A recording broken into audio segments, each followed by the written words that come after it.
Hi friends, welcome to share and vlog. இன்றைக்கி நம்ம share and விலாகில் ரொம்பவே ஈஸியான ரொம்ப டேஸ்டியான ஒரு ஸ்வீட் ரெசிபி தாங்க இன்றைக்கி நம்ம பார்க்க போகிறோம். இது பண்ணுறதுக்கு நீங்கள் அடுப்பே பற்ற வைக்க வேண்டிய அவசியம் இல்லைங்க. 5 நிமிஷத்தில் டக்குன்னு இதை ரெடி பண்ணிடலாம். நம்ம வீட்டில் எப்போவுமே இருக்கக்கூடிய 3 பொருட்களை வச்சு தான் இந்த ஆப்பிள் பேடாவை நம்ம செய்ய போகிறோம்.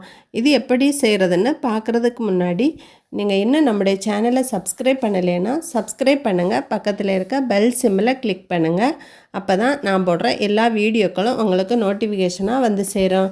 இப்போ வாங்க எப்படி செய்கிறதுன்னு பார்க்கலாம். இப்போ இந்த ஸ்வீட் பண்ணுறதுக்கு நான் ஒரு அகலமான தட்டு எடுத்திருக்கேன். அதில் ஒரு 2 ஸ்பூன் நெய் எடுத்துக்கலாம்.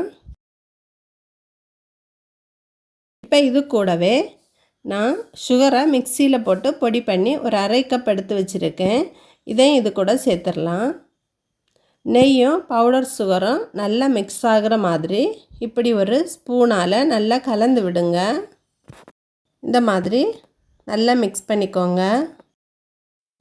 இந்த அளவுக்கு நல்லா மிக்ஸ் பண்ணதுக்கப்புறமா நான் 1 கப்பு பொட்டுக்கடலையை நல்லா பவுடர் பண்ணி வச்சுருக்கேன். இப்போ அதை நம்ம இது கூட சேர்த்துக்கலாம். நம்ம எப்போவுமே சட்னிக்கெல்லாம் அரைப்போம்ல, அதே பொட்டுக்கடலையை தான் நான் பொடி பண்ணி வச்சுருக்கேன். நாம் எந்த கப்பால் சுகரை அளந்தோமோ அதே கப்பால் இந்த பொட்டுக்கடலையை அளந்தால் நமக்கு அளவு கரெக்டாக இருக்கும். இப்போ இது கூடவே 2 ஸ்பூன் நெய் சேர்த்துக்கலாம். இதையும் சேர்த்துட்டு நம்ம நல்லா மிக்ஸ் பண்ணி விடலாம். நல்லா கை வச்சு நல்லா பிசைஞ்சிங்கன்னா நெய்யோட மாவு நமக்கு நல்லா கலந்துடும். தேவைக்கு நெய் சேர்த்து நல்லா பிசைஞ்சிக்கலாம். நான் இன்றைக்கி மொத்தமாக 4 ஸ்பூன் நெய் சேர்த்துருக்கேன். இப்போ இதில் பால் சேர்த்து நம்ம பிசைஞ்சிக்கலாம். நான் இன்றைக்கி 2 டேபிள் ஸ்பூன் பால் எடுத்து நல்லா காய்ச்சி ஆற வச்சுருக்கேன். இதை நம்ம கொஞ்சம் கொஞ்சமாக இதில் சேர்த்து நம்ம மிக்ஸ் பண்ணிக்கலாம். நம்ம இதை நல்லா சப்பாத்தி மாவு மாதிரி நல்லா பிசைஞ்சு எடுத்துக்கலாம்.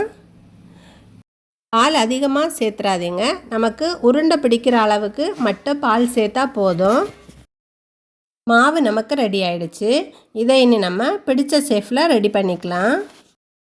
நான் இன்றைக்கி ஆப்பிள் ஷேஃபில் ரெடி பண்ண போகிறேன். இது பண்ணுறது ஈஸி தான். கொஞ்சமாக நம்ம மாவை எடுத்து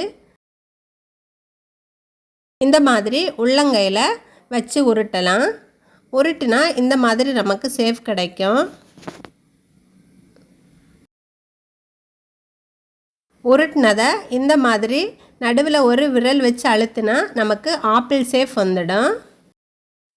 இப்போ நம்ம எல்லா மாவையும் உருண்டைகளாக பிடிச்செடுத்தாச்சு.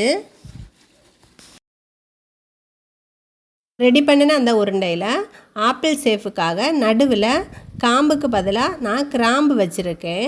அது பார்க்குறதுக்கு நமக்கு காம்பு மாதிரி தெரியும். சைடில் இலைக்காக பிஸ்தாவை இந்த மாதிரி நான் கட் பண்ணி வச்சுருக்கேன்.